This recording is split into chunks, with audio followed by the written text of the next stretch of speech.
hospital setting and also from the academic setting. So we want to indulge you to please pay more than the unusual attention. This is an end of the year interactive section, and tonight also we are going to be unveiling reports and survey from a member's perception on some of the activities that we have been having on the infectious disease platform. So we are not going to waste too much time. I just want to, at this point, to recognize our IDPaN chairman who is here already, Dr. Joseph Madu. Sir, you are highly welcome to this presentation tonight.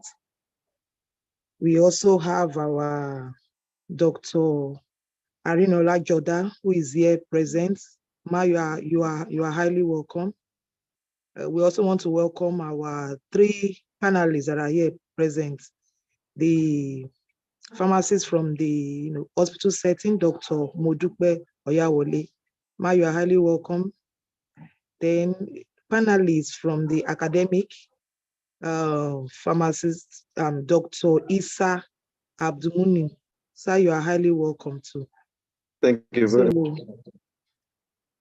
So we are going to be talking about active participation in clinical pharmacy specialty activities, and Dr. Joseph Madu is going to start with using this specialty group as a practical guide for us today. Before we move to betting an active clinical pharmacy specialty group, infectious disease specialty group as the case study. That will be handled by Dr. Isa.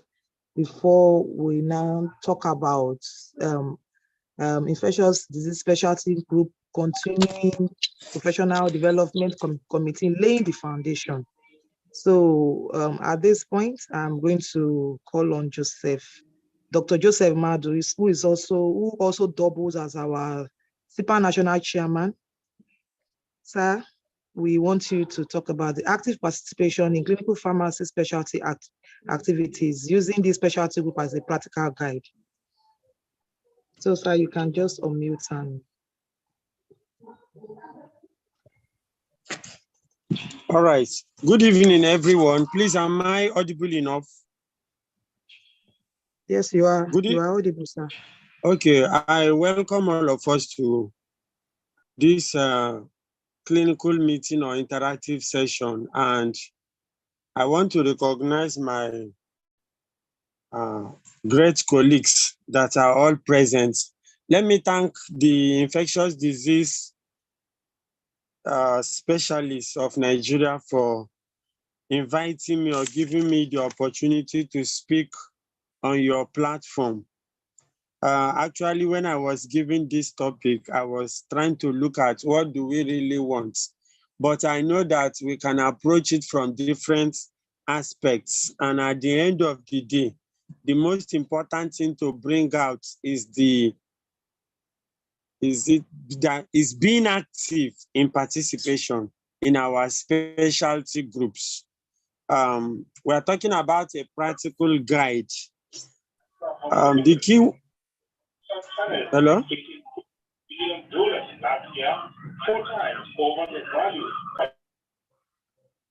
Sorry, there is interference. Can you hear me now? Yes, I can hear you. I've muted that person. All right. So the key words that I have here are the words active, the word participation, and the word guide.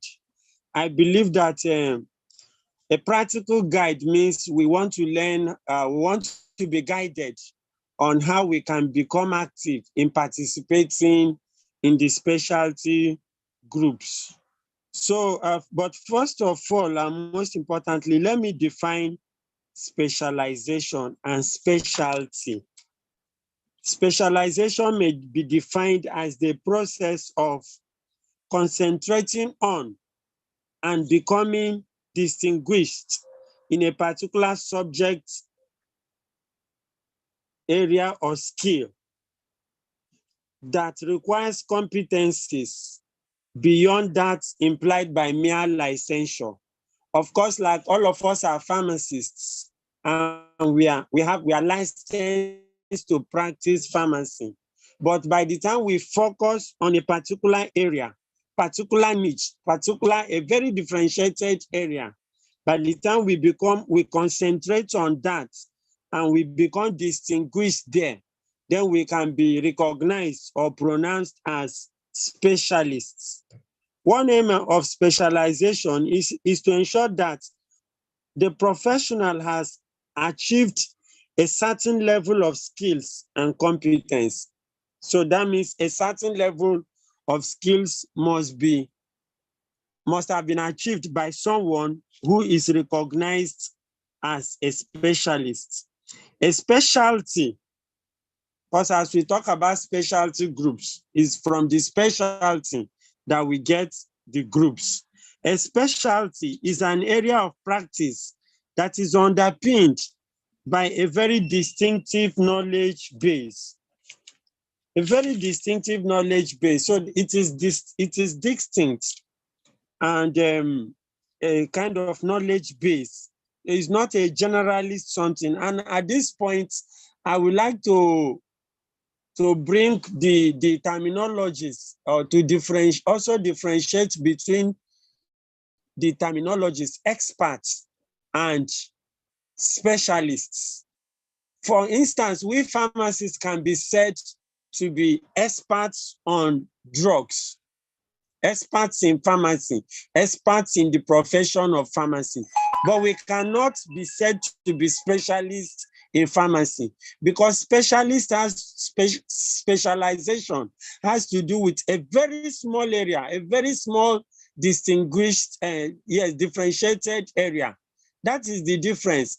An expert is well knowledgeable on a broad aspect of a discipline or an area, whereas a very small area again of that discipline or knowledge base is what the specialist focuses on. Now, if you can have a specialist and you can have an expert, like in IDPaN, we have IDPaN pool of experts. The people in the pool, all right. Sorry, can you still hear me? Hello? Yes, we can hear you, sir. You can go ahead. Okay, thank you very much. As I was saying, I said IDPaN has a pool of experts, and in that pool, the members can be specialists or they may not be specialists, but they are all experts. They are experts in, different areas of pharmacy. But by the time we pick a more, that's a narrower area, a distinct area, we can now, there some members of the pool of experts focus on. You can now call that group of people specialists.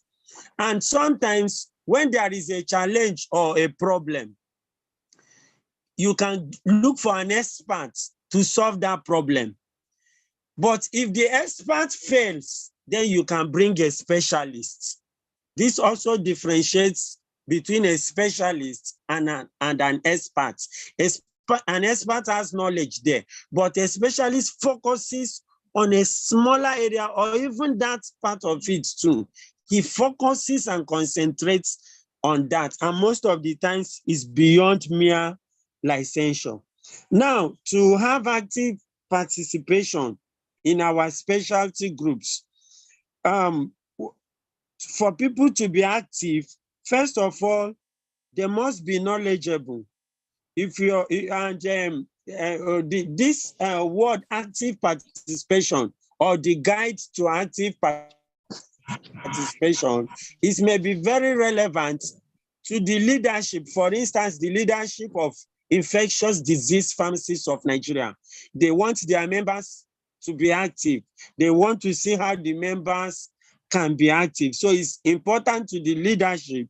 It's also important to the membership. Both the active participation, you can be active as a leader and you can be active as a member. And the two are slightly different because in leadership, you're leading people. You're interested, you as a leader, You are expected to know a bit more, to have a direction, to see things that even before your members will see. You have already seen those things. You can predict far ahead. You have a vision. And so because of that knowledge that you have, or the vision that you have, you are a leader, and we can say you are an active leader. Whereas a member will also be there. The member or those who are being led may not know much about the vision, but they are following. And then what makes one to become active? In my own language, or what I believe, is that someone must have passion. It's until you have passion for something, else you cannot be active in pursuing that thing. And it is until that thing is of interest to you. If it's very interesting, or it is irresistible to you, then you develop passion. It's just like if you read the books of making money, for instance, the first thing, the laws of wealth, they will tell you to develop a strong passion. It's the same thing. If you want to be active in the specialty groups, whether as a leader or as a member, you will develop passion. And you cannot develop passion if you don't know the importance. That leads to knowledge. You must have a great knowledge of what you are developing passion for.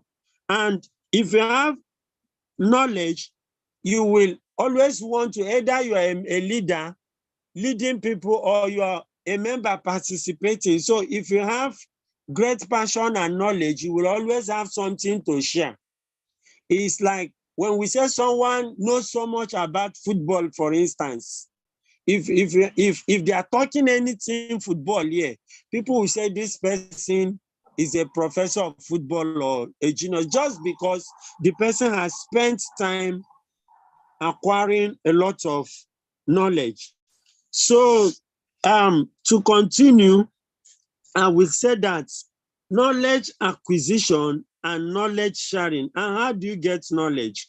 You get knowledge, you can get from seminars, from workshops, from internet search. Almost everything these days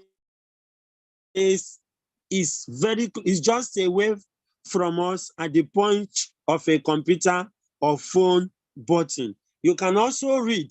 If you develop the habit of reading, you get so much knowledge.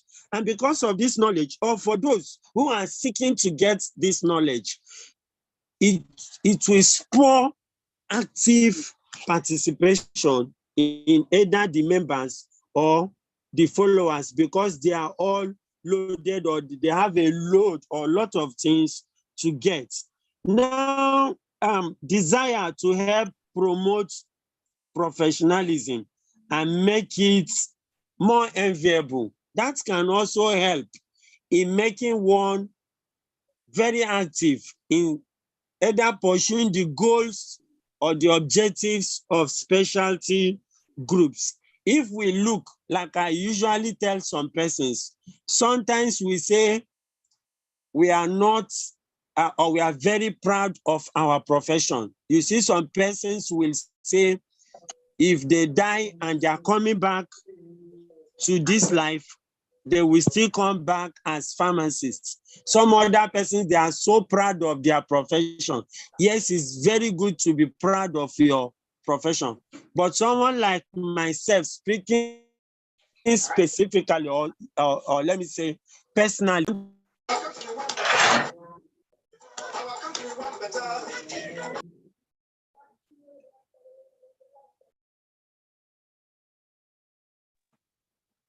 hello, hello, hello, please, are you still with me?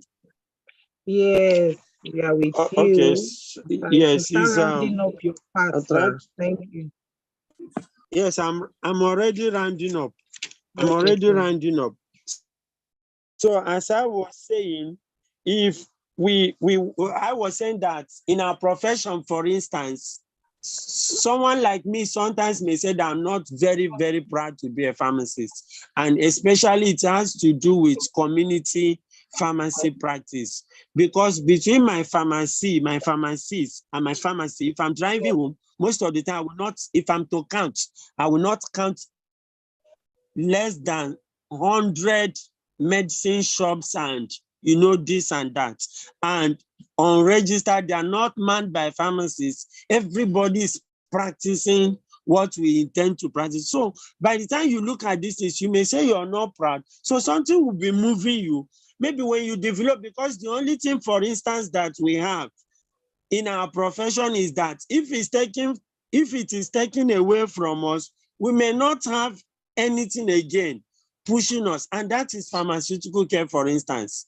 The dispensing we do can be done by robots and the machine language in the factories and the rest. Almost every other thing we do, but when you apply clinical pharmacy skills, you discover that you become differentiated, and you have a lot of other things that you can do that non-professionals cannot do. And by the time we have this knowledge and we have all this information, it spurs us towards building our specialty groups and becoming more interested in what we do. Excuse me, light. Hello?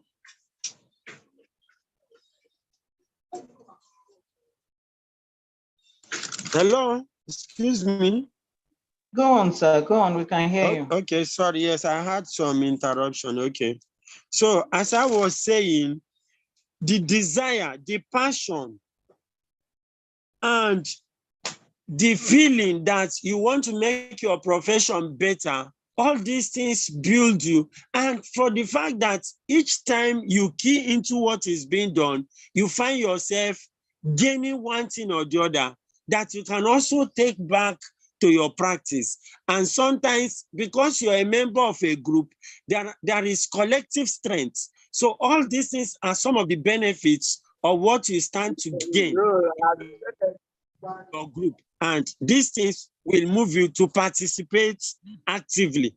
I think with the little that I have voiced out this night, we have been able to pick up one or two things that will really guide us towards participating actively, especially in our specialty groups. And that is a summary of, that is the end of my presentation tonight. Thank you very much. I'll be available if there are any questions or any clarifications. You can still do that. Thank you very much.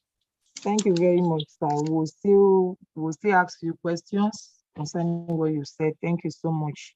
But on the chat, I can see that we had Professor, Eru with us on this platform, but he had to leave. But he's also demanding for a copy of your presentation. And he said on the chat, this topic needs to be further discussed. That is differences between specialty, specialization, and experts. So with time, we are still going to discuss that one to make it clear to members of the public. Thank you very much, sir. So yes, Dr. Madu has really spent time in explaining and actually educating us on what we need to do and what will make somebody actually be active on the platform. On infectious disease platform, we noticed that, Dr. Madu, are you still there? Because it's like I just want to ask you a question from what you have actually presented. We noticed that yes, on that I'm platform, available. Okay, sir. We noticed that on that platform, the leaders, or will I say the admins, are very active, and they try to make sure that the platform is very, very active. If you notice too, you see that the platform runs almost every week. It is a very, very busy with a lot of activities going on. But we also notice that it's the same persons, the same old persons that all the different kind of activities that we have on the platform that actually participate. Even the journal clubbing, it got to a point we felt that so many persons don't understand it. That's why they don't participate. And we decided to have a a lecture to educate persons concerning it, and they should freely ask questions. You won't believe that with that, we had very few persons that attended our presentation from that specialty group. And we had more interest from other specialty groups who wanted to join and still learn more about it. So, sir, if I may ask, what do you think could be the reason why still on that specialty groups, these persons were not forced, they indicated interest to join the group and they were added, introduce themselves. So we don't have anybody that is not a pharmacist on that platform. That's why you see any presentation or any meeting that we are holding, they come up with, dropping their PCN number. So we can specifically tell you that we don't have any other stranger on that platform. Everybody there has been screened. But when we have meetings like this, they hardly participate. It's the same old persons, the same old faces, the same old people. So, sir, what do you think must have happened, or what do you think is actually happening? All right, let me answer it from this point of view. First of all, is about a meeting. I belong to so many groups. Not outside pharmacy, I belong to so many other groups. I belong to Rotary. Sorry, can you hear me? Yes. Are you with me? Yes, sir. Yes, sir. We are okay, with okay. You, just yeah. So I belong to different groups, and I belong to Rotary, I belong to Knights in the church, I belong to other groups. And when you go, you find out that almost all the groups, the society, particularly Nigerians, are very, very busy these days. Sometimes people want to participate in something, but they have other things that are clashing, other distractions too as well. And it now depends on them to decide which one will they pick, which one is more important for them. People always ask, what is in it for me?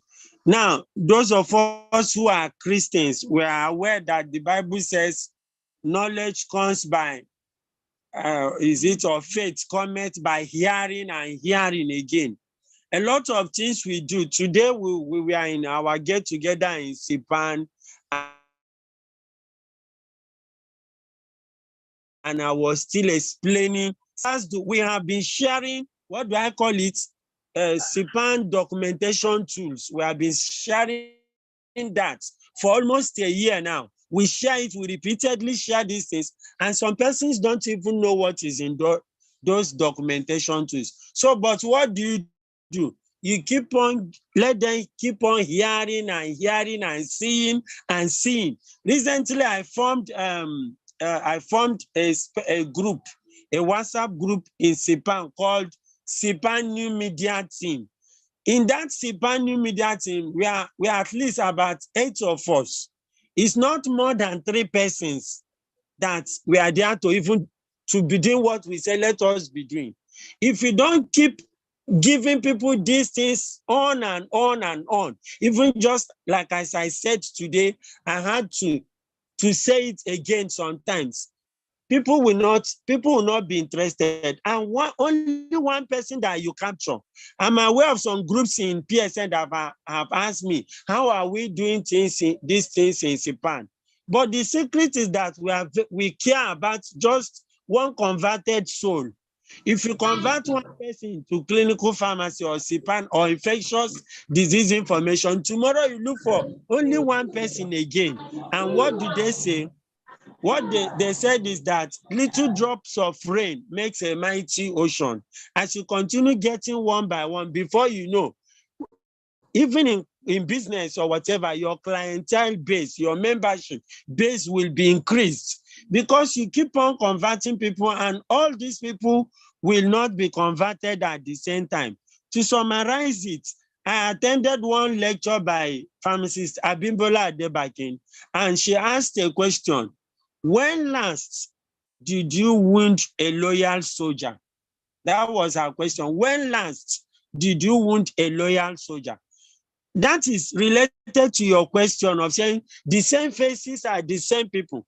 If you do not do anything about it, before you know, even the number you have will start decreasing. So that is why you should not be contented with the number of people working. Now, a lot of things happen to human beings and they may not be effective again. So each time, and this is why even in IDPaN, sometimes some people are even angry with myself. I have seen people saying they are not happy with me, they are not happy with IDPaN, and their pain is that every time we are sharing things about IDPaN on their platform. But the reason is because I believe that it's not all the people who are on that platform that are even reading what you're sharing. So one day, only one person may read, another day, only one person may read. I attended a program in Rivers State, the PSN president was there, and the MC called me about 3 times to come and give award, present award to some award recipients. Each time the MC was calling me, he would say the chairman of IDPaN, the most vibrant group in PSN. Another member, another MC in that program said he has not seen even a university that deliver lecture as much as IDPaN. You see, it's because we are constantly doing this and it's winning more and more people for us. So with what you are doing, please don't be discouraged. You only need to keep on announcing it and looking for new members. Just like when you're running a business, you'll be looking for new customers. You use those you have to get those you don't have. If you treat those you have very well, there will be those who will use word of mouth to go and talk more about you. But publicity is everything and we must not lose it. You share something that you have been sharing for the past 2 years on your platform today, and you see somebody start asking you question about it. And you'll be wondering, please don't blame that person, because that is the day that they say when you wake up is your own morning. And so we all have different mornings. So that is it. But the issue is that how many people do you keep on winning to support those you already have? By the time you have enough members, before you know it, you can even delegate. I remember, to conclude, that in IDPaN, I started most of the things. I started the moderator. I was the moderator first. When God Almighty brought Timmy, she was walking like a horse. She came and started supporting. Before you know, I had a supporter. Before you know, other people, Alphonsus, Dr. Solomon Wafu, Regina, and today, I don't even do moderator. I'm not even a moderator again. And a lot of even specialty groups, by God's grace, they were not there before. Look at they came. Now we are not even looking for presenters. We have enough presenters. So that you see, that's it, and we are making impacts. I'm so sorry that I've spoken for a very long period, but I believe it has synced. Thank you very much. Thank you very, very much, sir. We really appreciate this, your wonderful advice. With what you have just said tonight, Dr. Issa, I begin to see that removing inactive persons from the platform is not an option at all, because what I can see now is that the ones that we are winning, we continue to win others. If it is, we can just give a target. If it is 2 persons a month or 1 person in 6 months, depends on the speed and all that. Thank you so much. We really appreciate. Sir, we are still going to call on you. So excuse me, Dr. Timmy. Excuse me, yeah. Sorry. Yeah, okay, sir. Yes. Let me just add something to what you said. The current IDPaN national chairman, I believe most of us, even if we don't know him, we have heard of him. Pharmacist Adewale Oladibolu. Yes, he was my financial, yes, he was my financial secretary in my ESCO when I was the state secretary of IDPaN in Rivers State.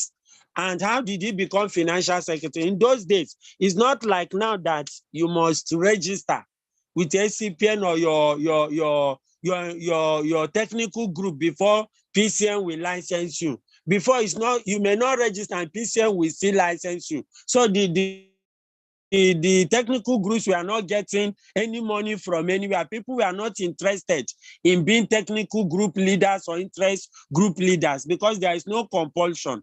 Now, Wale was not interested in doing anything. He was the silent type. He comes to meeting. I'm saying this because of what you just said in your group. You don't remove people, but rather you see who you can push. We push Wale, we say, Wale, please take up financial secretary. You must take it. He said he doesn't want. He was so quiet, the shy type. We say, no, you must take it. But today, Wale became financial secretary. Wale became deputy chairman of SCPN. Rivers State became chairman. He became PSN chairman.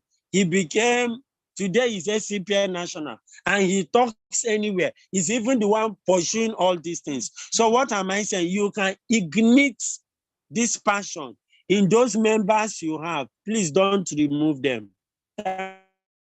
Thank you very much. Thank you very much, sir. We really appreciate. So next, we are going to be moving to our, I said our panelists are drawn from three areas of practice in, pharmacy.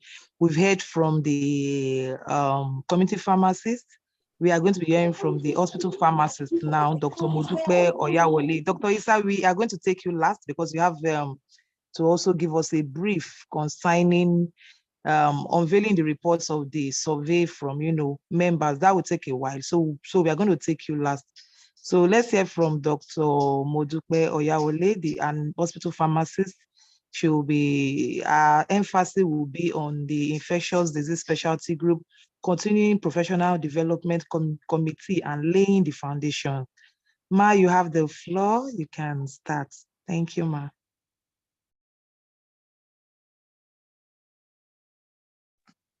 Good evening, everyone. Good evening, everyone. Can you hear me? Yes, ma, we can hear you. Good evening. You're welcome. Good evening. You're all welcome to today's interactive session. I use this opportunity to welcome our national chairman,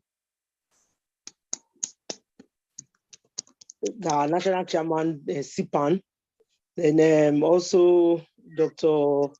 Issa, and some of my guests in the house, Dr. Joda, and some other people that I really cannot pick now. You are all welcome. Okay, so I've been asked to talk about the professional development, laying the foundations as regards infectious disease. And so what I have to say is that in laying the foundation for any professional development committee, there are some basic things that we all need to know and we need to put into practice, because a professional development committee, for example, like the infectious disease now, compared to all the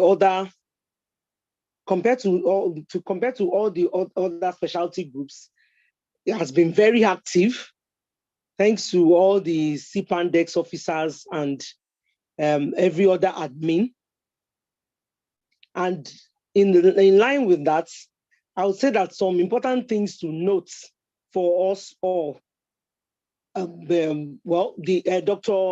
Madu has already mentioned that we need to participate actively. But in participating actively, some of the things to bear in mind is that we should have an open mind, open but inquisitive mind.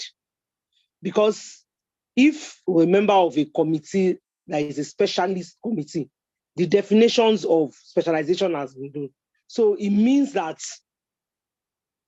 we are there to learn, and in learning, we are there to also contribute. But you can't contribute when you don't learn some basic things. And when we learn basic things that has to do with that particular professional group, in this case, infectious disease, I remember that we had a lecture that was given back then by, I'm trying to remember a name, lecturer that gave us on antibiotics and antibacterial generally. Those are part of the basics and background. And if we're in this kind of group, we should be willing to also learn. And when we say willing to learn, we should be willing to not just learn, but to apply it. And in learning these things, which is when we apply it in our data. Okay, for hospital, for example, now where I work, it is the information that you gather that you'll be able to give. You know, and I always say something: you can't give what you don't have, and you can only have when you learn and grab the information and get all the knowledge that has to do with that particular thing. And because this is an infection, this infectious disease group, for example, now because it's a specialized area, for us, it is about, at any point in time, anything that has to do with infectious disease, antibiotics, and every other thing else that goes with it, we should be seen like an expert. And for a group like this, we should participate in the case studies that are usually posted, because some of these case studies are things that we'll see around.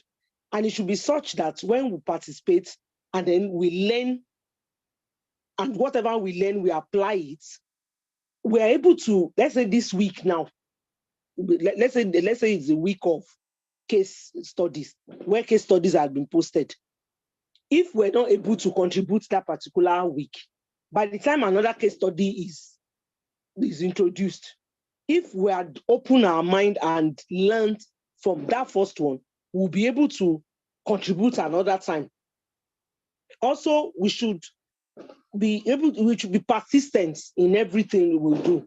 And being persistent means that we want to even go as far as learn to overcome barriers along the way. And that includes, in applying this to infectious disease, for example, it means that every activity of the group, we should be part of it. And it's not that, okay, this is the part, this is the particular part of the activities of the group that I like. I don't like the other one. It's a total package.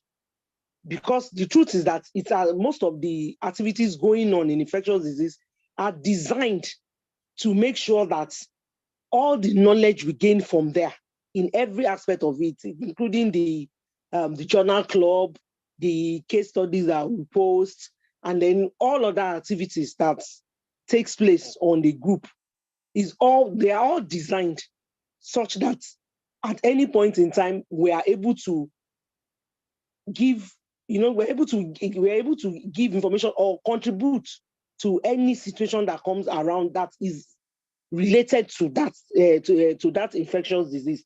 And there's no point being a member of the group if we're not persistent in gaining knowledge for us to be able to reach the peak as far as concerned. Then also, there should be clear goals. We all should come to the group with clear goals. What do I really plan to get from this infectious disease group?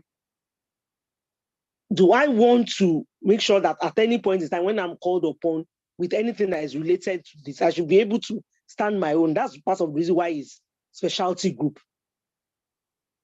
So that should come to bear anytime. So when we have a goal and what do I want to achieve, you write down the goal and then you work towards it. And this will help to achieve success because it helps to work a lot. Then also to note that, very important, that passion will take us a long way when we're in this kind of group, because skills, pharmacotherapeutic skills, having pharmacotherapeutic things, problem-solving skills, and every other clinical skills alone will not go a long way, because even if all these skills will take us to the door of us being able to, to be able to exert and put ourselves into it, passion is the one that will get us around it, and that will take us very far. And another important one I want us to note is that we need to build the right networks.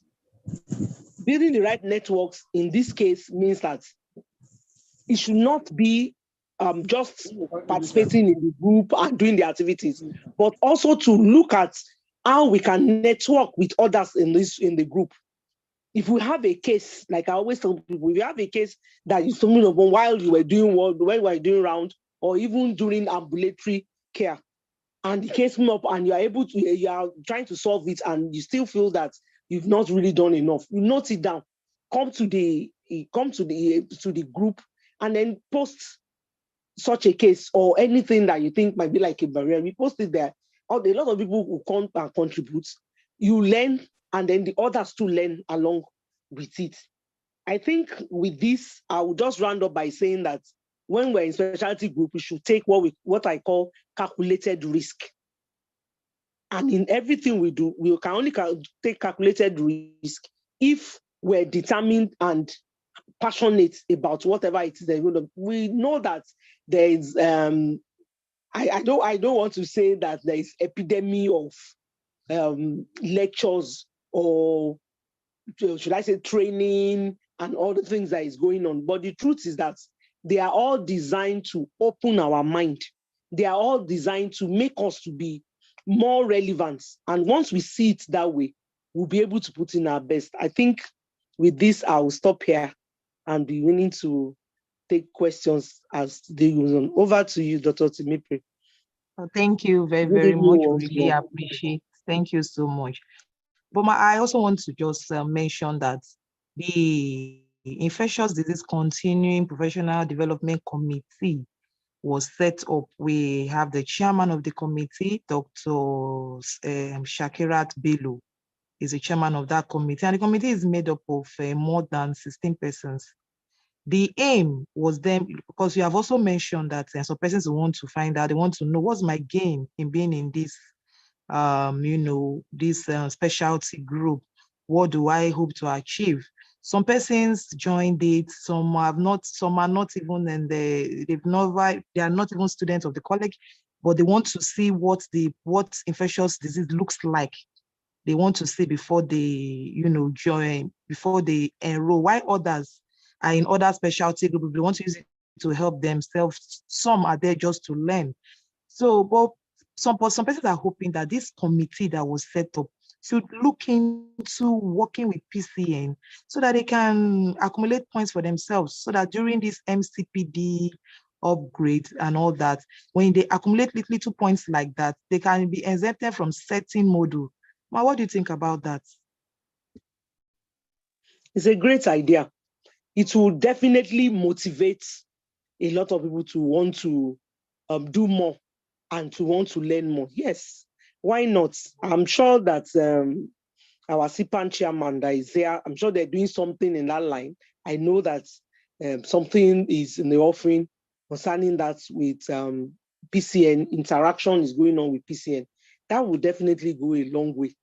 And it will definitely, for people that have joined the group, when, like I mentioned, the network, when it's like building the right network, and when this network is, when it's going to germinate and it's going to bring things at the end of the day, it definitely will go a long way to make sure that not only do people gain a lot in terms of knowledge, but also the ability to interact and develop confidence in, in carrying out their clinical skills along the line. So I'm very sure that the IDPaN school will go ahead and make the right interaction and deliberation with the PCN so that this can be done and it would benefit us all at the end of the day. Thank you.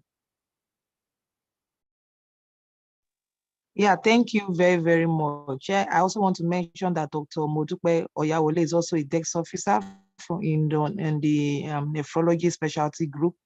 So it's not as if, and she's active here, she's also active there. So that is the one thing we can learn. It doesn't mean that if you are in one specialty group, because we have some persons, when we invite them maybe to moderate or to help us one or two things, they say, no, I am here already, I can't be here. IDPaN has also made it clear that at least you can be in at least 3. Even the college, there are some specialty groups that at least I know of: cardiovascular, renal, and endocrinology together. So at least 3 you can be there, and that's especially because some are actually connected. So when somebody is here, they call on you, say, no, I can't be there. Somebody who is in infectious disease, no, somebody who is in antimicrobial stewardship and can be called upon also to help take part in this specialty group, infectious disease. They are very, very connected. So we are saying this because the workers are actually few. We have some persons who are represented here and there. Please, when we call on you, we can also oblige us. So lastly, I'll call on our last panelist tonight from the academics, pharmacist from the academics, Dr. Issa. We'll be talking to us about betting an active clinical pharmacy specialty group and using this specialty group infectious disease as a case study. Sir, you have the floor now, sir. Okay, thank you very much, Dr. Timi, for the moderation. Good evening, everyone, and thank you for joining us tonight. I'll be very brief in my presentation so that we'll take one key aspect of tonight's program, which is a report of the survey that we conducted last week, where we asked members of infectious disease pharmacists of Nigeria to give us their perception of what we have done so far, what they like, what they don't like, what they want us to improve upon. And that will be presented by one of our administrators in the group, Dr. Arinola Jorda. She's going to do that immediately after my presentation. Mine is just to tell us how this group has fared so far and what were the strategies that we use in arriving at where we are today. So the name is Infectious Disease Pharmacists of Nigeria. We started this group on the 2nd of March 2022 after the Apex Pool of Experts of IDPaN inaugurated DEX officers for different specialty groups. Initially, our name was Infectious Disease Pharmacists Association of Nigeria. That's what the A stood for. But when we were advised to use a name that will not create another association for now under another association in PSN, we converted the A there to stand for still pharmacists. So it's still IDPaN for Infectious Disease Pharmacists Association of Nigeria. Our slogan, and which is the primary aim of our coming together, is towards rational antimicrobial pharmacotherapy.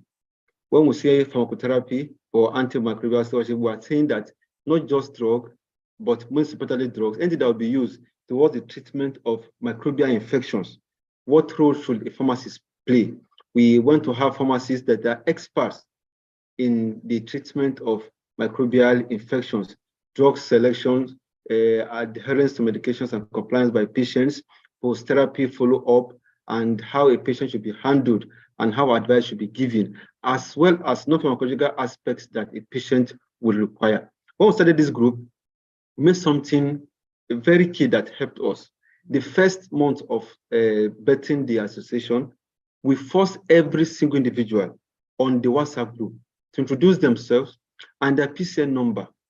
And those that were not fully registered pharmacists, like the interns and the core pharmacists, were made to be introduced by their preceptors who were pharmacists, and they'll give us their number. So as of today, we have 262 members on the WhatsApp platform of the Infectious Disease Pharmacists Association of Nigeria, and all of them, their names are recorded in our register. We have a register of members, which we use in dividing ourselves whenever we need to break out to any program. For instance, we have our general club where we have about 4 different groups. Members are divided into these groups based on our names in the register. And it was very simple. The first time we had about 100 people, and we warned that you are given 1 week. So that you introduce yourself with your name and your number, or you exit the group. Because we wanted to be sure that we are working with pharmacists. And it worked. Those that did not meet our deadline, we removed them. And they chatted us privately and requested to be added, and they came in and did the introduction. So that helped a lot. Now, our activities mainly are 4. We have case study presentations, we have journal club, we have clinical presentation, and we have assessment. In the case study, we present cases and allow members to do a form of answer those cases, either by presenting complete workup, providing all the subjective, objective, and assessment and plan data for the case. And sometimes those cases are either simulated cases that are actually non-existing but are formulated, or when members have cases in their practice settings and they bring them to us to discuss. Then we also have journal club, where we provide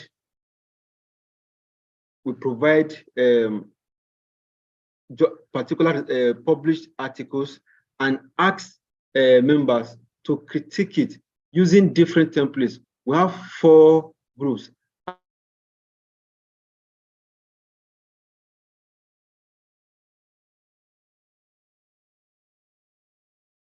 And those 4 groups use their different 2 or 3 weeks ago in the IDPaN special edition of clinical meeting. Dr. Joda gave us a presentation on why pharmacists need to be involved in journal club activities. Then we also have our clinical presentation, where we invite experts from different parts of the world. We've had the opportunity of having Professor Bola from OAU. We've had Dr. Onudugo from UNTH in the hospital, academia. We have had an expert from the United States of America, a professor of clinical pharmacy, a fellow of the American College of Clinical Pharmacists, who is a consultant to WHO on infectious diseases, and many other people have spoken to us on different areas of infectious disease. They also have what to call assessment. In the assessment, what we do is that we set questions based on either our case or our journal club, and we score people. It's anonymous. We don't share the result in public, but we summarize the result in public. How many people got the answers correct? How many got it wrong? What was the mean of the group? But you as an individual, you have the right to request for your scores after you write the exam online. You can ask the system to provide your result, and you tell you where you got it right and where you got it wrong. Now we have a schedule. Every two months, we have schedule such that if, for instance, in month A, the first week will be case presentation, the second week will be free, the third week will be under case presentation, and the last week will be the clinical presentation by a guest. The following month, we'll have a case presentation. Then we'll have journal club activities at group stages. Then we'll now move to journal club presentation at the general group, where the facilitator will now coordinate the entire activities. They also have the final activity, which is the assessment, where we now either decide that we're going to use the cases, we're going to use the journal club activities to ask questions, just 5 questions. It's not too much, it's not too academic, but the essence is that let people participate and know that somebody is watching. That has helped us a lot, and we hope to get better as the year improves. So I'll call on Dr. Joda to tell us the report or the findings from the survey that was done, where we asked members different questions about the activities of IDPaN. Dr. Joda.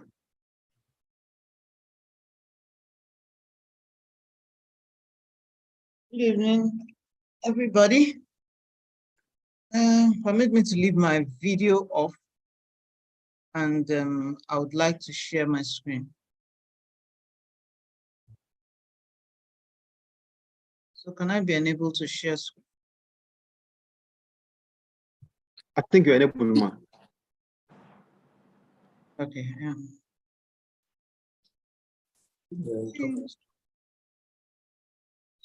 So, just to present an overview of the results so that we can appreciate. Is my voice double? Yes, it was earlier. Okay, I have 2 devices on. Let me put up the other one.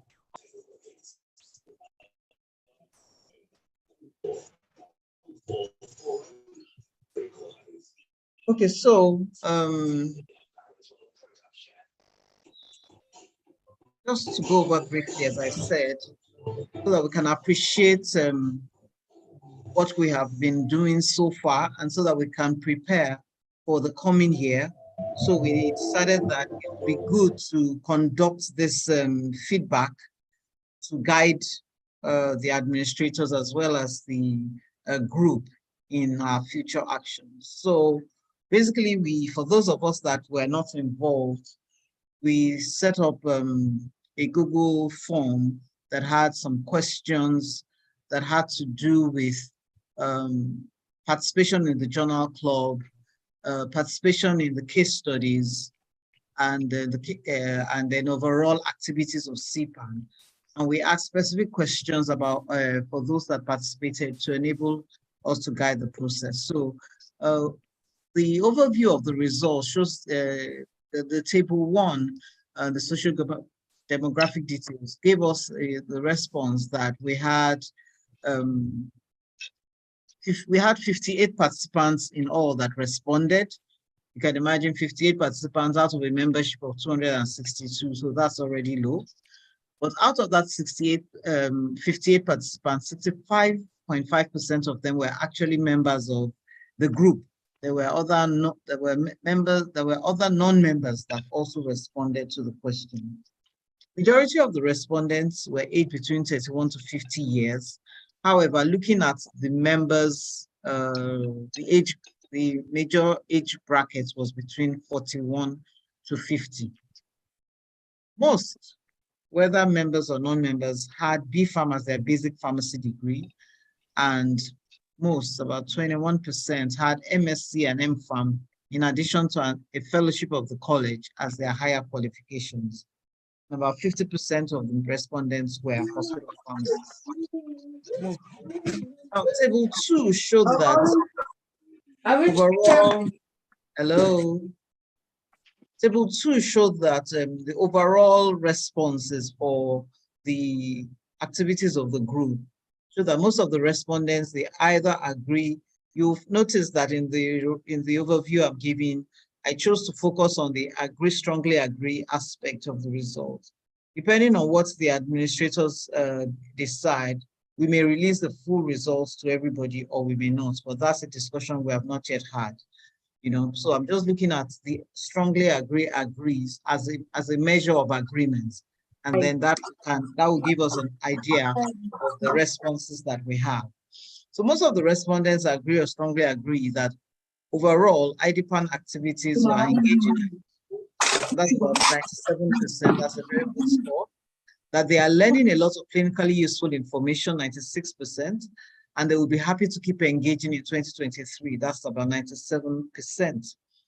Only about 67%, I say only, although 67% is also a good score, but I say only compared to the 90 something that we had initially.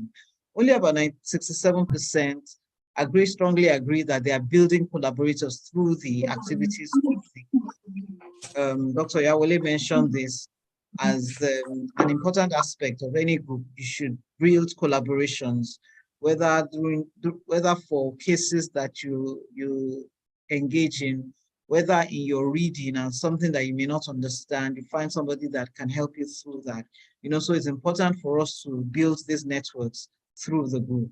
And then only about 22%, very low, agree or strongly agree that, okay, so only about 22% agree or strongly agree that IDPaN activities are too many and should be streamlined, while about 36% agree or strongly agree that they themselves, they are too busy to engage with IDPaN activities. So this begins to give us some idea of individuals' availability to participate in various activities. Also, about 86% believe that allocation of MCPD points by PCN to the IDPaN activities, and I believe for the various specialty groups, will encourage greater participation. And I think that's a point that has been mentioned here today. Of course, any activity that will enable one to accrue points for MCPD would definitely be greatly encouraged. Now, we asked members to select the one aspect of the activities that they found most impactful and least impactful.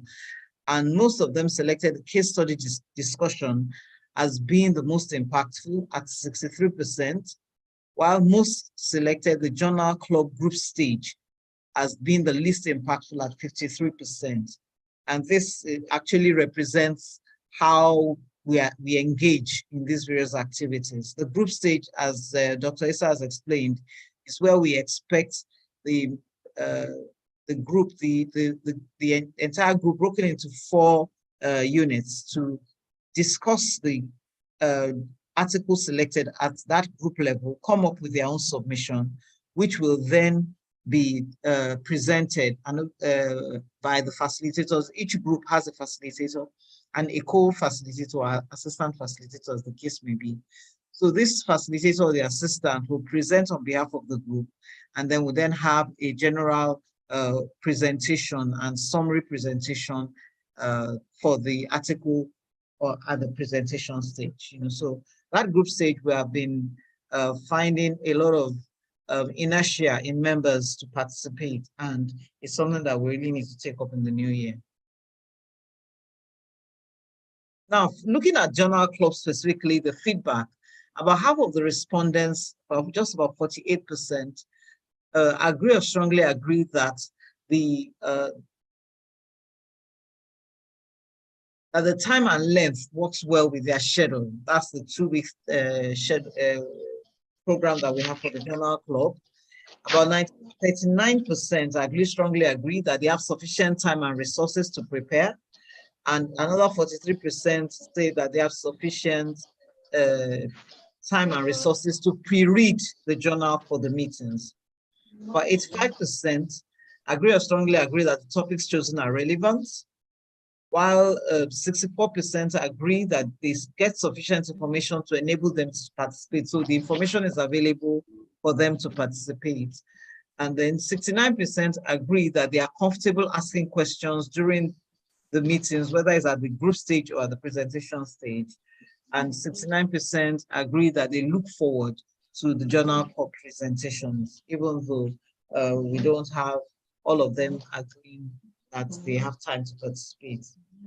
About a third indicated that they are satisfied with the journal club, while 21% are unsure. And this is a big score as far as I'm concerned. 21% are unsure of their satisfaction level with the journal club. So things that need to be discussed and taken up further. About 5% agree or strongly agree that journal club should be discontinued. At least that means, thankfully, 95% do not think so. While another quarter, agree that it should be carried out less frequently. Currently, we do it once so we do it once in 4 months, and some people still think that it should be done less frequently. Now, specifically questions around the case studies. 63% of the respondents agree or strongly agree that the time and the length works well with their schedule. 59% agree or strongly agree that they have sufficient time and resources to make inputs, as well as to prepare their input for another 60%. Then about 93% agree that the topics chosen are relevant, because for both the case studies and the journal club, we try to ensure, in fact, we do ensure that they have to do with infectious issues, antimicrobial stewardship, infectious pathogens, things that have to do with the infectious diseases group that we are. 67% agree that they get sufficient information to enable them to participate, and about 74% agree that they are comfortable asking questions. So there's no issue of people feeling as if they are being strong in asking questions, or they are being, or their ideas or questions are shut down. We try as much as possible to take each person's comments and questions and to address them as openly as possible. Now, only 3.4% feel that the case study should be discontinued, while about a quarter agree that it should be carried out less frequently. So this is the overview of the results that we have. And of course, we'll be taking it on from there, because there are issues that need further discussion, further evaluation for us to be able to chart the appropriate way forward. Thank you very much for this opportunity to present, Dr. Issa, and everybody. Thank you very much, Ma. That was eye-opening. Dr. Timi, please, you can go ahead with the moderation. Oh, thank you very, very much. Just like you said, it's an eye-opening. So from the results so far at this point, we welcome comments. Our panelists have all spoken, and Dr. Jordan has also given us a brief summary of what from the survey. So comments, please. We want comments from our members, please you can indicate by raising up your hands so that we can recognize you to speak. Thank you. Comments on any aspect of what we have just done tonight, either from the panelists or from the survey report just now.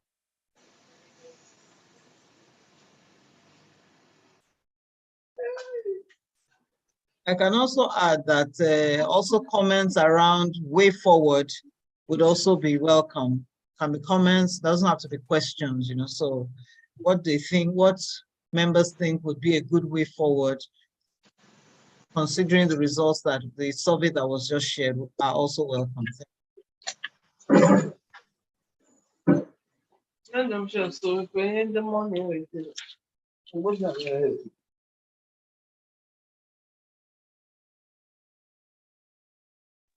Yeah, thank you so much. I recognize you, our national chairman, Dr. Joseph Madu. Please, you can go ahead and make your comments. All right. Thank you very much. I believe you can hear me. Hello? Yes, sir. Yes. Okay. We can hear you, sir. Okay, thank you. I just want to make a comment. Excuse me, sir. Excuse me, Dr. Madu, before you speak, right, please let me just make one little observation. That in the result that was presented by Dr. Joda just now, that 65.5% were people that were members of CPAN.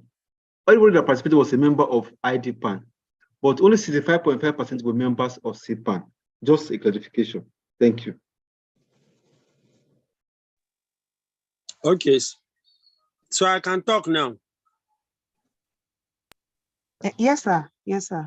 Okay. You can go ahead. Okay, I just want to give us an insight, a little bit about the when Dr. Yawale was speaking, or I think she was responding to, is it some inputs that people want probably all these specialty groups and the rest to be given credit points by PCN.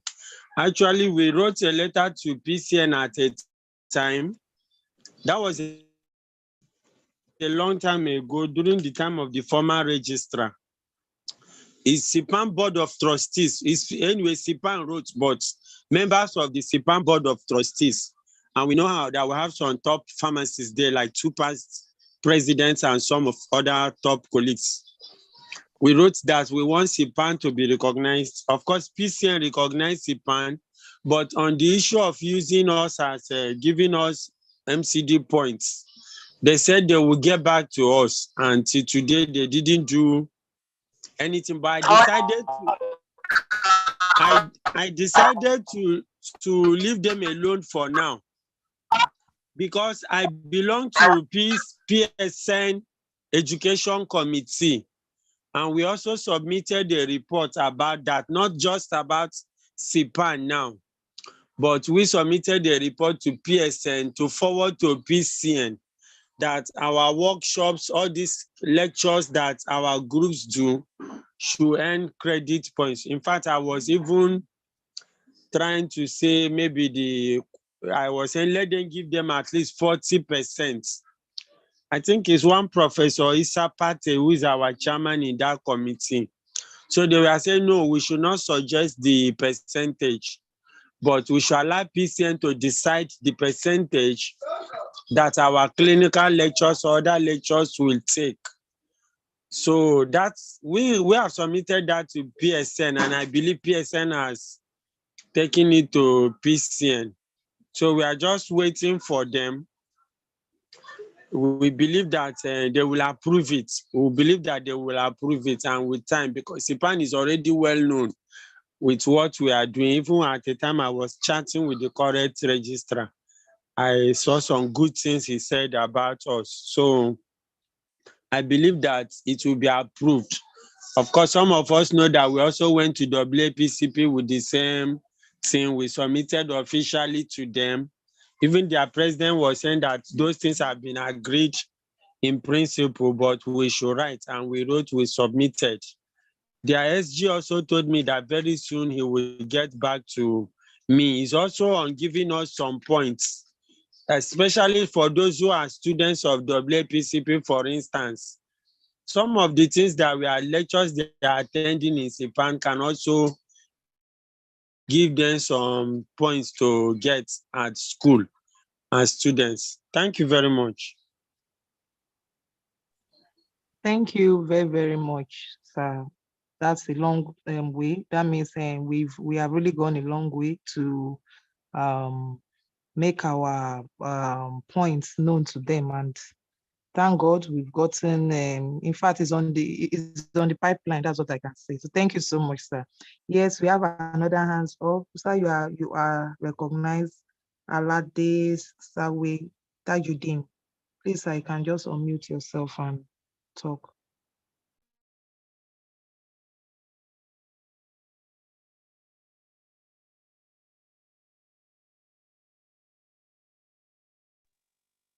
We will not hear this gentleman because he has not sorted out his volume button. I don't even know Okay. how he's hearing us. Oh, wow. Okay.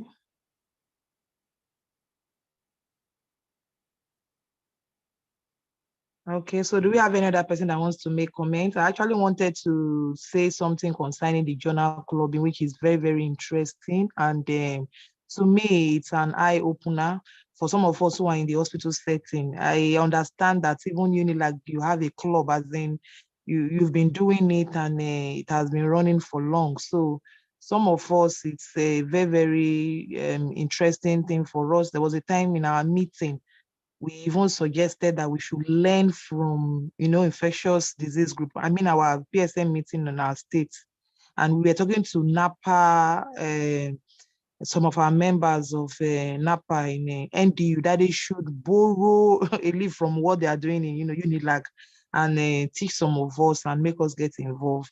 We find it very interesting, and all that. For me, for some time, I didn't even know that an article as beautiful as it may look, it may sound, it can be criticized to a point that you get to see so many things. So it's really very, very engaging and very interesting. And I think I just want to suggest that since Dr. Madu already suggested that some persons, their own morning can be today, can be last week, it can be tomorrow. So we should not give up. I think the lecture we had with Dr. Jordan on the special edition of SIPA clinical meeting can be repeated from time to time, even if it's not on the general SIPA platform, can be repeated sometimes on the infectious disease platform. And when some persons who didn't see that first one can see this one from that. That's what I just want to suggest. Because some persons have seen, I feel some persons see that journal clubbing as difficult, because I can say this because I'm an assistant facilitator in my own group, and I know how it takes sometimes to call on some persons, even when you private chat, no, I'm not ready. I want to learn. I want to learn now. And you come again after 2 months to meet that same person. I still want to learn. And I wonder when they will end. So, and some persons will say, this thing is not for us. So, we are in hospital. This is academics. Let me be learning now. I'm here because I want to learn. So the issue is that how long will they learn? So that's why at a point I felt they should be told what it's all about. So I still feel we should continue to teach, to let them still know what it's all about. And it's not all about just academics, probably because they see Dr. Jordan handling it, and she's an associate prof. So it looks like it's an academic strictly thing, and the others just feel that let them do their thing. I think there's a way we can widen things, maybe constant reminder. That's what I just want to suggest. Oh, Dr. Jordan, what do you think about that? About my suggestion? I think I like the part of your suggestion that is suggesting that maybe I should hand over the facilitation of the journal club to somebody else so that a non-academic person can take it up. Abi, what do you think about that too? No, I don't think so, because the facilitators are, if you look at it, Don't worry, I'm you just pulling your leg. I'm just pulling your leg. please, I'm oh, just don't pulling hand your leg. over. We need you there. Thank you so much, ma. Yes, Wow. I'm not one to give up, and that's what I've been telling the various groups, that Yes, you yes, can't shut people down and say get out because they have not been participating. Just as Dr. Madu has said, we just have to keep on keeping on, hoping that we would all catch this fire eventually. So basically, that's just it. The simple steps and steps that few people are taking today will become a mighty ocean very soon. I believe so. yes, But I yes. agree that maybe another thing that we can be doing is that even the months that there will not be journal club, we should still be reminding people that journal club will soon be coming, so that maybe that will prepare them. That will serve to be preparing them before we get to the journal club proper.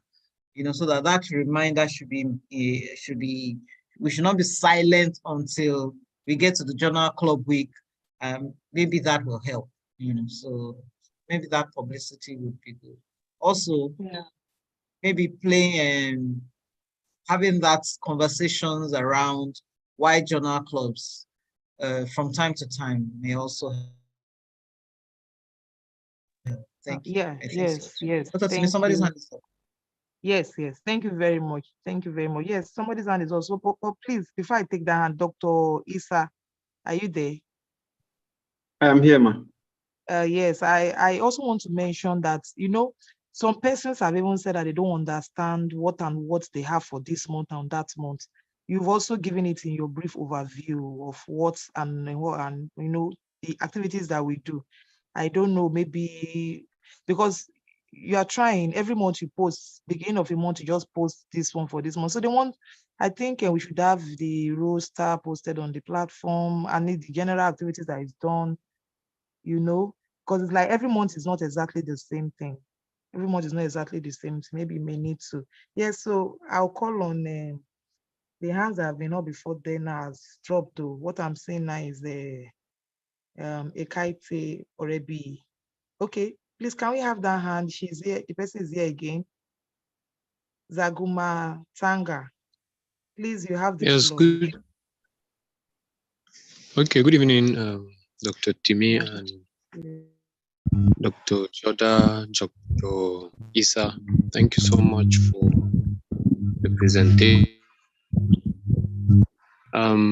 Just taking a cue from what you just stated, for those of us that are from the hospital setting, in line with the request by Dr. Joda of suggestions, I was actually thinking she was going to look at some of the suggestions that came up from the survey.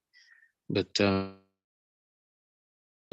what I wanted to say from this angle is, if I know we have much, we've looked at a lot of things, and especially in line with the journal clubbing. I don't know if there's a way, sense of a way in which we can translate some of this learning into actual writing. That's this will, I believe, will help setting. We don't have that push that tends to have demands on us to embark on this writing. Sometimes these writings come up when you want to do your MSc, the FPC farm. These are some of the scenarios where we get to be engaged forward. If the facilitators can look at a way of imbibing this, so that maybe for those of us from this of data actually from the hospital, if we can translate it into writing as a feedback from the journal clubbing. So that's my submission. Thank you. Thank you so much. Dr. Joda, please, can you respond? I want to be sure I got your point from Tanga, that we should see how we can actually carry out a survey and write on it, or we should write on the articles that we're doing the journal club on. I'm not sure what you're trying to say. No, what I'm saying is, journal clubbing is to critique, to learn how to look at the do's and don'ts and things like that. So for persons that are from the settings where you have data, and clubbing would be a means to encourage persons, especially in the hospital setting. Sometimes when you want to write, you'd observe that even people ahead of you are not into that, largely Sorry, do you because mean there is writing no... an article or writing Yes, ma'am. just a general report? Okay, writing an article, No, all right. an article like a research. Okay, okay. What I'm talking about. So that even the basics, the little things that will be needed, if we can put it alongside, for those of you that are in the academia, you would have learned most of these things. And but sometimes it's the hospital setting and others. So I'm thinking that aside, as we learn the journal clubbing, we can also, I don't know how it would be possible, but just to translate it into actual writing on the... Thank you. Thank you very much. That's a suggestion that we can work on. Hopefully we'll get a good number of people that will be interested. I've actually mentioned it in two of the journal club articles that we have discussed. They are actually studies that we can replicate here in Nigeria. And if we replicate it on the platform of a CPAN or IDPaN, I'm sure we should get we should get participants from at least representing each of the geopolitical zones, if not representing each of the states, so that we can actually do a national holistic study on this articles. But just as we are hoping for participation for Journal Club, I hope that when we get to that issue, we will get sufficient numbers of people that will be able to make time out. Because I do not downplay the fact that we are all busy. Everybody is busy, and that's the honest truth. But the fact I always say is that if you have chosen to identify with a group, then you should at least try to make time out, if not 100%, but at least more than 50% in the activities of that group, to show that you really plan, or you really are happy, or you really intended to be in that group, not that you were forced to be there. So hopefully we'll get sufficient numbers of people that will take it up, because if we're expected to collect data from your locations and you're not doing it, then the whole group cannot move forward. We can move forward with Journal Club if 1 or 2 people participate. We can still present, we can still get something to represent the group. But if your state or your zone is not bringing the data that is needed to feed into the complete data, then it may defeat the entire purpose. But we are hopeful that we will get to that level. Thank you for the suggestion. All right, thank you so much. Thank you. I'm seeing a chat from Pharmacist Fikayo. She's saying that her own contribution is that during the journal club subgrouping, she gets lost by the grouping, and she thinks it happens to many others, finding it difficult to find themselves grouping. Please, if you are still here, Pharmacist Fikayo, I'd like to find out the group that you are. Are you in group A, B, C, or D? I want to find out why is it happening like that, because in group A we get a group coordinator. Yeah. Before you even try to find out the group, I think the first thing is for the colleague to actually say what she means by getting lost in the group. I really don't understand what she's trying to say. Yes. So before we Yes. try to respond, let's be sure we understand the question. Good evening, everyone. Good evening, Dr. Joda and All right. Loisa.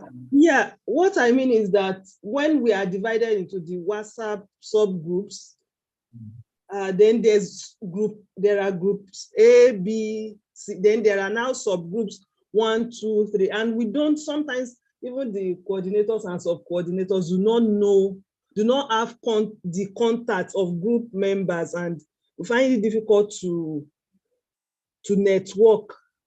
Well, that was my own experience. You don't know, because the groups are now many. Do you understand what she said? I get confused. Yes, I think so. Yeah, okay. I get confused on which of the group. I know at a point I'm in group A, if I'm correct, but there are now, I notice that there are subgroups. So sometimes I just don't know where you're supposed to be. Yeah. Okay, we will work on that to make that communication clearer within the groups, because for those of us that are new here, within each of the 4 groups, the groups are then broken down further into addressing different aspects of the article that we're considering. A group for the abstracts, the journal itself, a group to look at the methods, to look at the discussions, to look at the results, to look at, so that each of these groups within each of the subgroups are then supposed to meet themselves to agree on their submission for the aspect of the article that they are to address. And then each of the subgroups then now has a holistic presentation at the presentation stage. So Fanfikayo is saying that sometimes she's not clear where she's supposed to be. So at the subgroup level, for each time we're supposed to have the journal club, we would be asking the facilitators to represent the members of each of the groupings within the subgroup so that everybody is clear where they are. And especially when new members are added to the group, to also locate them within the group. So we would work on that. Thank you for that feedback. Thank you, ma. All right, thank you so much. Yeah, on our own, I've also promised that our next journal club, I'll try to provide the contact of persons in each group. I'll try and work with Dr. Isa. Dr. Isashi, you will try and give me some that's possible. Yes, that's possible. Yeah. What I have found that works for me is that when there are well, different, as I said, this one works for me. I know different people have different approaches. But when I'm in a group, I don't like to be seeing phone numbers, because that means I don't know who is talking, and I like to know who is talking so that I can place who I am interacting with. So once people introduce themselves, I save the numbers. You're saving to Google Cloud anyway, so it is not as if it's populating your phone. So I save the numbers so I know who, except for maybe groups that I just joined or people that just joined, that, so I know everybody in the groups that I am in, so that I know who is talking. By the time you have so many phone numbers that no name attached to them, it's difficult for you to flow. So I would suggest, if many of us can do that, so that within your groups, you are able to immediately identify who are your group. Once they mention the name, you can say the person's number, you know who you're talking with. That I think may help for this issue of not knowing ourselves and not being able to find our partners within the subgroups. So that works for me. I don't know if it can be imbibed by some others, so that it helps us too.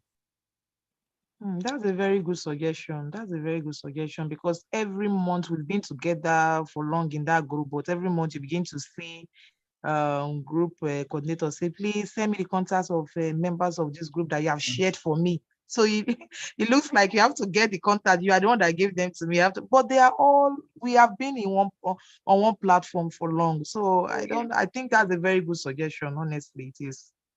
It is. So we can also look at that. But for those that have number, at least when we share, because I remember the first time I actually gave contact, and it's like they just misplaced it or they deleted after that time. So that's why, so when they were asking me the second time, it was like, although I'm talking for group Because A. they didn't, So it's because they didn't save it. yes, So they yes, used it for that session. By and the time they deleted, stop calling, or they didn't bother. contacting, no. By the time they stop contacting that person often, they don't know, they can't find the number again, because there's a number that you have saved that you'll be able to identify. But if you don't save it, you contact the person. After a month that you have not contacted that person, the person's number goes further down in your list of That's numbers. true. So it's difficult to identify. So they will have to ask you again. Yes, yes, that's true. So thank you. Yes, let's hear from you, from our system, Ekaite Orebi. Your hands have been up, so you have the floor now. Her hand must be paining her by now. Her hand has been up Sorry, ma. You're welcome.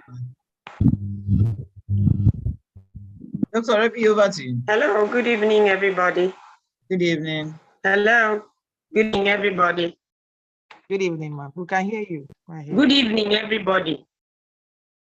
Good evening. Good evening, ma'am. Hello. Hello, are you hearing me? Yes, we can hear you. You can go ahead. Okay. Good evening, everybody. I've listened to all the contributions about journal clubbing. They are all actually apt. But I think personally, maybe it's just me, it's as if we have not given enough time or to journal clubbing, particularly for some of us that are not too familiar with the process. For instance, I think journal clubbing for now is done over 2 weeks. The first week is for the introduction, then the second week is for the general IDPaN journal clubbing. For most or for a lot of people, like some of my group members in my group, when we try to meet that initial week, it's like everybody's busy, work, and all that. Then when we have that general activity, most times it happens on a Saturday. For some people, Saturdays are very busy, maybe organizing the house market, visiting days and all that.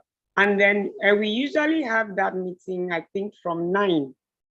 And because it's a general group meetings, we usually end late. So some people cannot cope with that timing.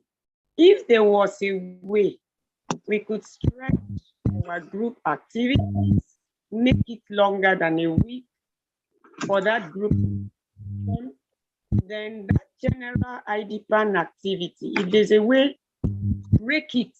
Instead of collating all the, everything in one night and finishing so late, if we could do it over 2 meetings, I think a lot of people would really appreciate that and come on, because they'll feel they can grasp all the information that is usually shared in such meetings. I don't know how we would do it, but I think we should find a way to stretch this meeting so that more people will feel free, to come on with the hope that they can actually learn and, participate actively. That's just my observation. Thank you. Okay, thank you very much. I want to add for all participants to know that during the survey that we got feedback from members, there were open-ended questions where we asked members to state ways that they think could be used to improve the activities of CPAN. We have them documented, although I've not done an analysis of them because when we're short of time, I wanted to present this today. I want to assure us all that those are suggestions that were in open-ended questions that people stated whatever they wanted and how they think the group will move forward. We'll definitely look into them and share them on the group for us to discuss and adopt ways that we can gets better. We should remember that the current model that we're following of having case presentations, the clinical presentations, the journal club were agreed by us on the group. So now that we have newer suggestions on how to move these things forward, definitely we'll also present them on the group so that we can take all these beautiful suggestions and improve on activities as we move on to the next year. Thank you very much for that suggestion. Yeah, thank you so much for also responding, Dr. Issa. Thank you so much. I thought there was one hand up before. Was it? So Dr. Fit, I think. Okay, yeah, Or Dr. referring. Fit. We still want you to say something, even though you've dropped your hand. Because if you are there, if you are still online, of course you are, I can see you, please just make your contributions. But there are some persons too I would like to hear from, like Good evening. Good evening, everybody. Okay, beautiful. Good evening. Good evening. You can hear me now, have you? Yeah. Yes, we can. Okay. Though I joined late, but I got some of the I grasped some of the discussion and things were mentioned in the discussion. Mine is about the journal club. It's about the journal club. One issue that keeps coming up, I don't know how we can get more persons to participate. I know some persons are feeling somehow that from the survey that was presented, like maybe people don't, they feel it's not, I'm not saying they feel it's not so important, but that they give more or attach more importance to the case studies. But I think we should agree that the journal club is an important part of our activities and is really helping a lot of us. One of the speakers mentioned that for some of us who are, everybody's learning, for some of us who are not used to these journal club activities, we are learning and we've been trying in that wise. But what I want to say is people don't participate as much as you expect them to participate. A number of times when these subgroupings are done, not just the general group A, B, C, and D, within the group, the B, C, and D, and A, you have subgroupings, like subgroup 1, subgroup 2, and just like that. You will find that a number of, in fact, it might just be one person, just the subgroup coordinator that will do all the work. And it's quite cumbersome. Everyone is busy. So I don't know how, because Dr. Issa the other time mentioned, I think the time he was responding to a question, I was like, they had to sieve a lot of people out of the group. So maybe we'll use, I'm not saying we'll have to be harsh or hard, but if people are not participating, I don't know what we're all doing in the journal, I mean, in the IDPaN group. Everyone's supposed to participate in whatever activity we'll have for the week. So when only one person is left to do everything, it's not very palatable. There was a time I wanted to say it in our group. I was like, let me just give my, because the last one, virtually nobody even made any contribution. And some of us who are subgroup or opportunity to be subgroup coordinators have had costs to set up WhatsApp group just for those members. Getting numbers is very easy for me because I just go to the group info and I can pick out some persons. And then you reach out to them, you send invite to them, they will still not respond. It makes it a bit difficult because you'll now be looking at yourself, your own schedule, everything will now be kind of muddled up. And then you who is the subgroup coordinator will still be thinking that you have to still meet up with at least making a presentation before the final presentation, just because you want your group to at least present something.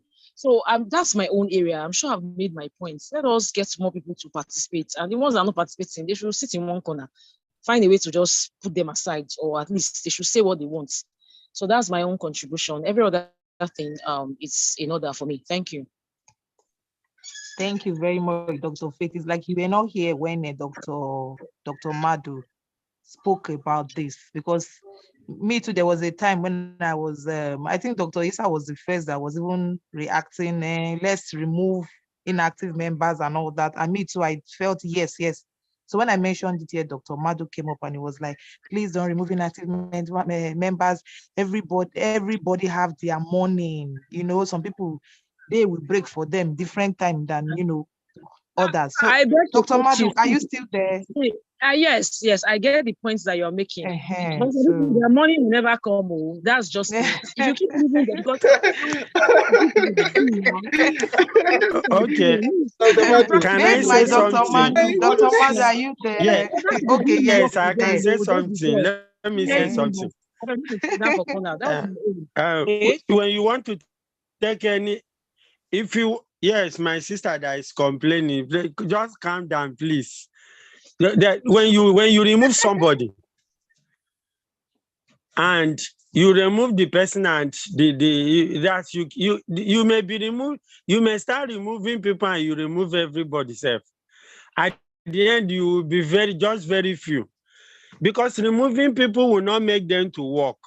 Like I said, and I want to repeat it, as Timmy has been saying, whenever you wake up is your own morning. Some persons may not be active, but before you know, one day, they will be active. The truth about it, let me tell you something, even in IDPaN, what we notice in IDPaN is that some people are not doing any work, but one day they will start doing something for you, you will be shocked. Even people, okay, let me give an example with River State, for instance. Please, can you hear me very well? Yes, sir. Can hear you. Yes. Okay, my dear. The River State coordinator called me one time and said he wanted to remove the PRO of Rivers IDPaN, that the guy is not serious, he's not doing anything. He has gotten another lady to use in replacing that guy as PRO. I told him, I said, calm down. Even we in National IDPaN, we know what has been happening. Some people will call them and call them, you will never see them. I said, don't remove anybody. The person you want to use in replacing, how are you sure that person will work? I said, okay, see what you will do. Talk to that person that you want to use in replacing him. Tell the person that in IDPaN, we don't have PRO2. I said, but tell that person that she will become PRO2. And the other guy is PRO1. But the game plan is for her to take over his position. But let us give him some more time. Now, that person that was made PRO2, till today, she never did anything. While the PRO1 has picked up, in fact, a lot of things that I share these days, before I even sent to him, he has already shared it on the platforms. So that is why sometimes don't just remove people. You will still use these people. They may not do journal club, but there may be another thing that will interest them tomorrow in infectious disease. And thank God that I have this opportunity to talk now. You see, they say variety is the spice of life. You may be doing journal club with your journal club. That's the only thing you know how to do. And one other thing. And people are losing interest. Go and find out, go to internet, go around the world. With your phone, you can go around the world. Go and find out what will interest these people. And before you know it, those people you think that they are not good, they are not of use. They will start doing something wonderful for you. I hope you've gotten something from what I said. Thank you very much. Okay. Yeah, thank you very much, sir. We've really learned a lot today. Yes, I see one hand up. Akintunde, Akinshete, please, you can make your contributions, please. Thank you very much, everyone. National Chairman and the school's president. My name is Charles Akinshete Akitule. Dr. Joda, thank you for the presentation. I've listened to everyone. I just want to thank you. Yes, I just want to make this contribution. I've tried it in some other groups where I have privilege to coordinate affairs. Just like the national chairman said, don't remove anybody. Each person has their own time, and everybody also has his own emotional intelligence quotient at different times. People are going through different things at different times. We are not all at the same level. That's number one. Number two, what I would suggest you do, I also want to join that group. I remember when the different specialty groups were created, I joined one, I can't remember again. but I know I am interested in infectious diseases at this time. At that time when it was created, one of the reasons I was not fully active then was when my wife was down with glioblastoma in Lasut. We spent 5 weeks in Lasut that period. So you can imagine seeing those things on the platform, and then you're also having your spouse in that kind of situation. Then, so if you expected someone like me to be very active at that time and I wasn't active, you say you want to remove me. I will be feeling, oh, they didn't even know what I'm passing through. Nobody asked. So from that period, I knew that things happen at different times to individuals. So what you can do is to create a subgroup, a subgroup and a link and forward it to the same group and say, look, if you have time, you want to be a trainer, you want to be actively involved, you want to create this subgroup for us to be involved in planning. So you put it on that same group. So you see 2-3 people that will join. So when you see people joining that group, that subgroup, it gives you an idea of those who are ready at that time. So when you have 4 or 5, they're usually not many. They don't go beyond 4 or 5 that will join because they will be sincere to themselves. Oh, I don't think I will have time. This one's are the ones I will be working. No, I don't have this time now. But okay, I can be involved. When you now go to that group becomes your think tank. And you plan, you develop activities, you develop timelines, you do everything there. You bring the report back to the main group. So that you will always learn to appreciate those who have done anything, no matter how small. I want to thank the committee members led by so who gave us this topic and fantastic job. Give everybody, please, let's give them a round of applause. Let's give them an emoji. Wow, wow, wow, wow, wonderful. So when you see them doing that and being applauded, you see somebody who now wants to join, say, Chairman, you will probably chat you as a chairman. Please, I am available now. Can I join the subgroup? Please send that link to me now. You will now see them joining that group and becoming effective and efficient. Thank you. Wow, thank you so much. Thank you. You are really, everyone has helped us see reasons why we should be patient. We should be patient. So it's not easy because some persons are always, there was a time the group coordinator, the subgroup coordinator, when you pick, later they will now say, am I the only one? I was the one that did it last month. There was the last time I even had to remind some person, I say, but haven't you seen that the facilitators are the same persons? And even the pharmacist handling the journal club is the same person. Please, just, but let this other person do.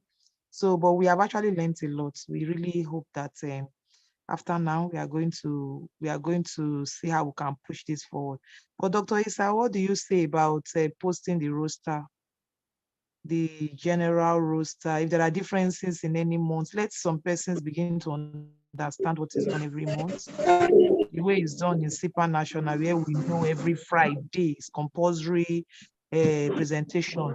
Third Friday is for special edition, and the last Friday is for state presentation. Can we have something like that so that some people will understand what's going on? Because some persons were feeling that the journal clubbing is too frequent. It's like they don't even know when it comes again. So can we have something like that on the platform, sir? You have any? It is possible. So you mean instead of the monthly schedule, we can prepare schedule for like 6 months? Okay. With what you are saying now, it's not the same every month, definitely. Yes. I think yes. What happens We should prepare for 6 months. It is our activities repeat every other month. If we do something in January, that same thing will be done in March. What is done in February will be done in April. That's how the schedule have been. But if you want to see something like a month, it's possible. I'll prepare like that and also see how it will help us. No, don't change the schedule. Don't change it. Just I mean to post make it available. it. So that persons will know how the schedule is. Yeah. Thank you so much. We've had a wonderful interactive section this night. I want to thank everybody for coming this night. We are about rounding up, and I'll call on Pharmacist Felicia Williams to please give us the vote of thanks. While she's doing that, we also want to hear from you. Just make your small comment and give us the vote of thanks this night before I'll call on some other person to give us the closing prayer. Thank you very much.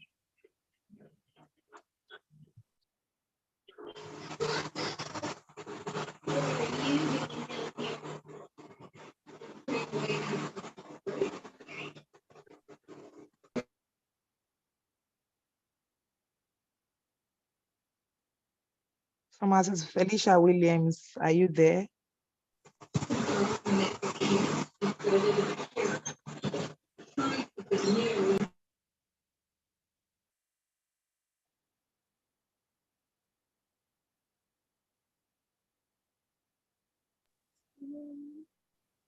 Let her unmute if she's muted. Otherwise, maybe she's not close to the phone. Okay, if she's not close to the phone, we'll call on pharmacist. Okay, Professor Bola Olaiwola. Sir, are you there? Please, can you give us vote of thanks? Anyway, in moving the vote of thanks, good evening.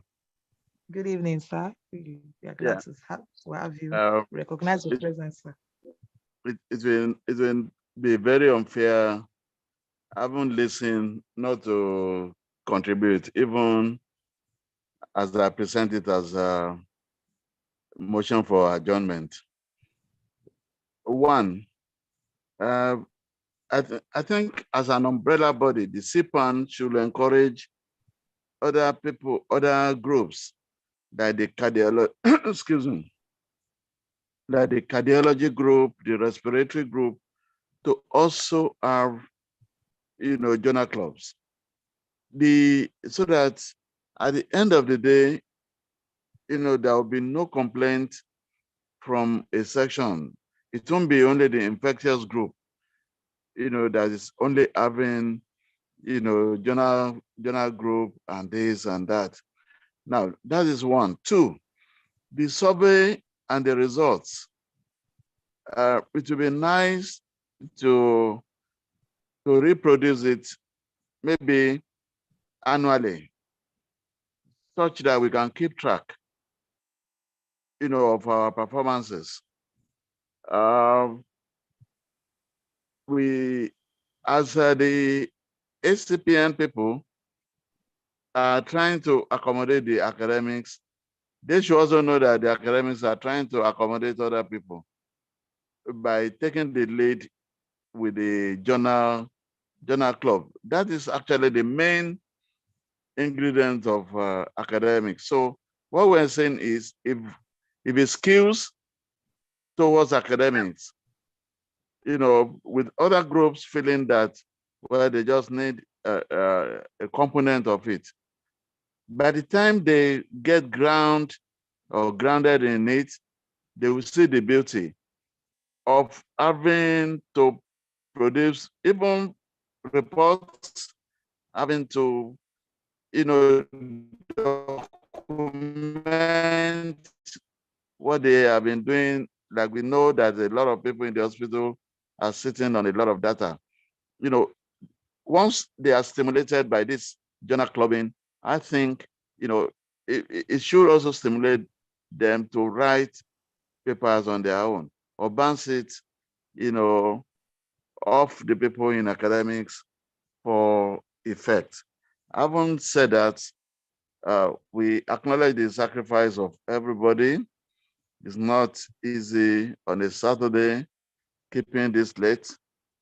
We